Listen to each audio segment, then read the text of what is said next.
Hey, what's going on, guys? Reaper here with Reaper's Papa's on Supply. This video isn't so much for my regular YouTube followers and subscribers, but this will give you guys an insight to how busy I've been here lately and why sometimes I go a while without making videos. But anyway, guys, I figured I would do kind of a rundown and a little review on some of the work I do here. As most of you guys know, I'm pretty popular now for making custom name tapes and patches and stuff like that in in-country manner where it's all hand embroidered. But as a lot of you guys have noticed, I've also been making uniforms such as NVA, custom GI type items that would have been made on bases by the local populace, along with Montagnard shirts and stuff like that. Some of you guys have noticed I've also been working on a pair of SOG style footprint boots that I am kind of halfway done. I've got the first boot mostly done, and I'm going to start work on the second one here soon. I'll have a video review on that here later, which I'll make in kind of a limited number because they're a pain in the ass, they're painstaking, and they take a while to actually get done. Anyway, guys, let me show you some of these uniforms. So this here is the mag vest. As a lot of you guys have noticed, I've sold a handful of these so far. I offer them in 3 different versions. I've only got 2 of the versions left right now.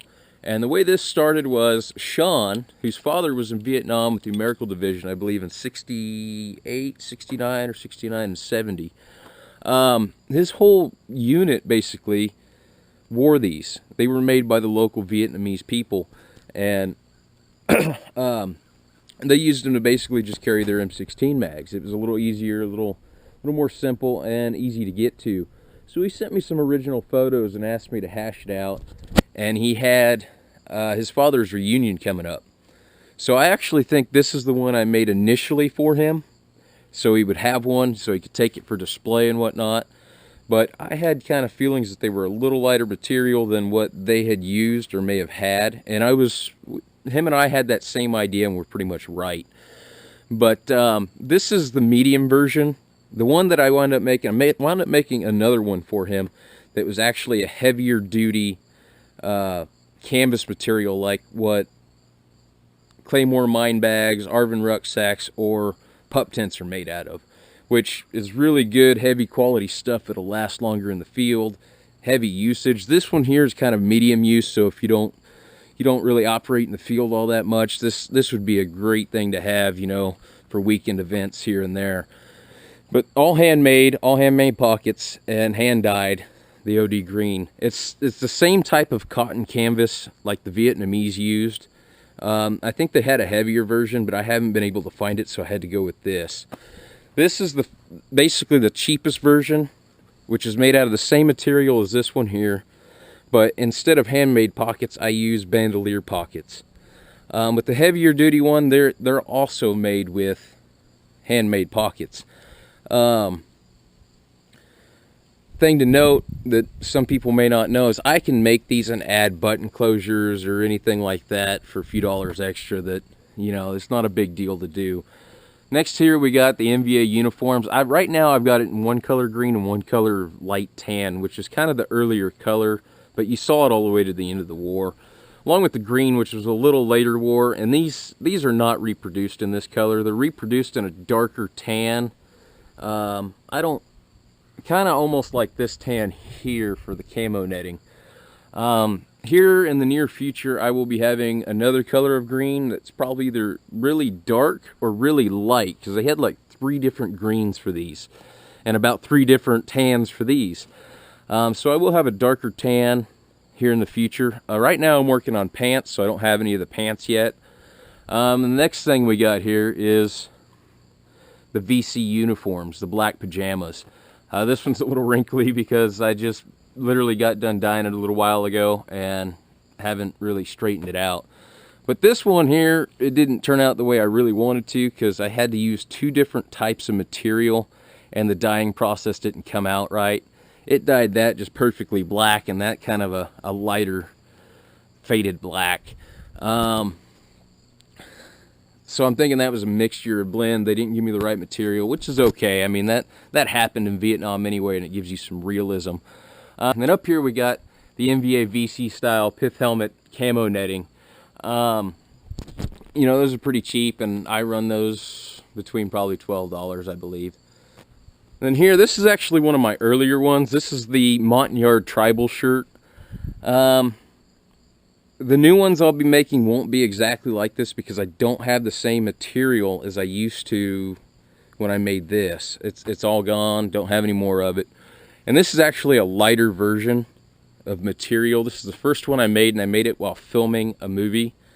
It was an independent film about Marines at Khe Sanh, and one of the guys, before he went to Khe Sanh, was in a Montagnard village for a while. So in the starting of the film, that's what he was wearing. Unfortunately, that film never got finished, and that's a whole other story. But this is my earlier one, and I will offer that again in two different styles. One in the lighter weight like this, that'll be cheaper, and one in the more authentic, original style and a thicker material. And then here, M1955 Flaks reproduced. No, they're not high quality. No, they're not as authentic. Again, that was something that was made for the film, and it was to help extras have and make sure that they were wearing flak jackets. So in the background, that was that looked original. That looked like the real deal. Right now, I am currently working on making a more authentic, higher quality version that's actually made out of the proper nylon. I'll show you a little preview of what I've got done on it so far. I'm waiting on a few more materials to get it done, and then I'll have a video review on that specifically by itself here soon. Then uniform modifications, I do that as well. This here is actually like a 90s ripstop black jacket that had the straight pockets on it. And they're the proper ripstop material that is completely different than the ripstop material you see now that's lighter and thinner and easier to tear, and it just doesn't last. What I usually do with these, I get them in Erdl and I get them in regular OD occasionally. And what I'll do is I'll take them and I'll take the pockets and I'll make them the slant rounded style pockets. Which this one here is actually for one of my SOG impressions in the black uniform. I did that with the sleeves and the breast pockets. So they're still slant and they're rounded, and they're just, you know, more accurate. I'll have some Erdl that I've got right now that I'm doing the same thing with. So if you guys got stuff like that and you want to have it turned into like a Vietnam style jacket, you can send it to me and I'll modify it and get it all put back together. This here, I'm sure if any of you guys follow my page, you've seen the photos of it. This is my very first Vietnam jungle jacket that I ever bought, and it's like an extra small regular. So I can't wear it anymore. I haven't been able to wear it since I was in my early teens. So I put pregnancy panels on it so it would fit again. But anyway, I hand embroidered a CCN macv-sog patch to put on the pocket and an airborne special forces. So those are all hand done, hand embroidered by me, and put on the jacket. And then the biggest thing about this is I hand embroidered that whole back piece. So this is actually going to be a part of my SOG impression for round base. It's my little party jacket / tour jacket. So that's all done by hand. Some other things I've been working on, guys, are metal signs, wall hangers, plaques, whatever you want to call them. Right now, the first one I made was CCN and 1st Air Cav. I'm working on a 25th Infantry Division right now, and I've got a few more that I'll be working on. And I can make these pretty much any size. As you can see, that's kind of a smaller, medium size. But I can make them just about any size you want, put whatever the hell you want on it, lettering, so on and so forth. These specifically are for walls, but I can add them where they got bolts on the back of them, so you can actually attach it to a sign. You know, it'd be great to put in your CP tent, you know, unit morale, anything like that, or just put it on an actual sign to help display and somewhat your guys' colors. Here's another quick uniform modification I did. See, when I was back reenacting and I did Army, I usually kind of went with an impression based off of Sergeant Elias from Platoon. So I added the zipper enclosures on the second pattern jacket. Actually, that's a reproduction from Moore's, and I'll tell you what, that's great quality stuff, man. Moore's Military does some really great uniforms. But anyway, yeah, that was just a quick, simple deal with the zippers, and that's another thing I can do, stuff like that. Another thing we have is the macv-sog camouflage foliage rings. These do not have the string on them right now, but these basically what they're used for is they either go on your back or the back of your rucksack, and you use it to stuff foliage in for camouflage, which goes great with the camo netting for the pith helmets. Now here is what I'll call the outer shell of the M1955 Flak. You can definitely see the difference in material. It's the proper military nylon. I've got most of everything done with this, especially the inner shell and the flap. I haven't done the pockets yet. Like I said, I'm still waiting on a little bit of material. And as soon as that comes in, I'll get this done to have a full video review on it by itself. Now, what I'm going to do is probably offer these in 3 different options, basically. One without the plates, so you have the option of adding your own plates if you want to, because I'm not going to put Kevlar or real plates in them. Number 2 option is I'll offer it with plastic insert plates, so it still gives that look, and or thin sheet metal plates to add a little more weight to it if that's what you're looking for.